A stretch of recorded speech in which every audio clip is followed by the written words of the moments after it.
Zee 24 तास, एक पाऊल पुढे। इतर बातम्या पाहूयात। पुण्यातल्या कात्रज तलावातले असंख्य मासे मरून पडलेत।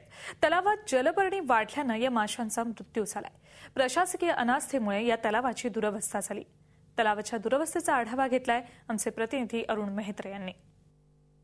पुण्याच्या कात्रज तलावातले असंख्य मासे मरून पडलेत। आपण या क्षणी त्याच तलावाच्या तिथे आहोत। आपण पाहू शकतो या ठिकाणी कशा पद्धतीने मासे मेलेत।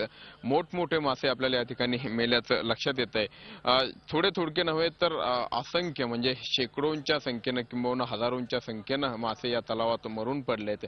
केवळ याच ठिकाणी नाही तर या संपूर्ण तलावामध्ये जिकडे तिकडे मेलेले मासे आढळून येत आहेत। आणि हे जे मासे आहेत ते अर्थात आपल्याला पाण्यावरती तरंगताना दिसतात, काही तलावाच्या काठाशी देखील आहेत।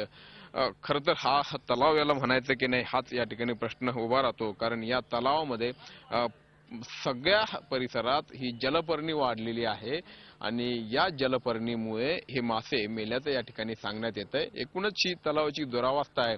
अनेक महिन्यांपासून या तलावामध्ये कुठल्याच प्रकारची हालचाल नाहीये।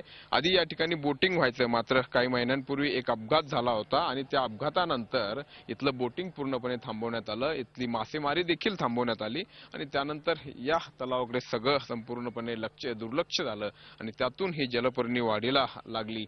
या क्षणी या जलपर्णीनं संपूर्ण तलाव व्यापलेला आहे आणि या जलपर्णीमुळे मासे जे आहेत त्यांना पुरेशा प्रमाणात ऑक्सिजन मिळत नाही। खरं तर या तलावाची देखभाल जी आहे ती महापालिकेकडे आहे। लागूनच या ठिकाणी राजीव गांधी उद्यान आहे आणि या उद्यान विभागातर्फे या तलावाची देखभाल केली जाते, मात्र वेळीच उपाययोजना केली गेली नाही म्हणून हे मासे आज या ठिकाणी एवढ्या मोठ्या संख्येनं मरून पडलेत। व्हिडिओ जर्नलिस्ट विकी कांबळेसह अरुण मेहत्रे, झी 24 तास, पुणे। झी 24 तास, एक पाऊल पुढे।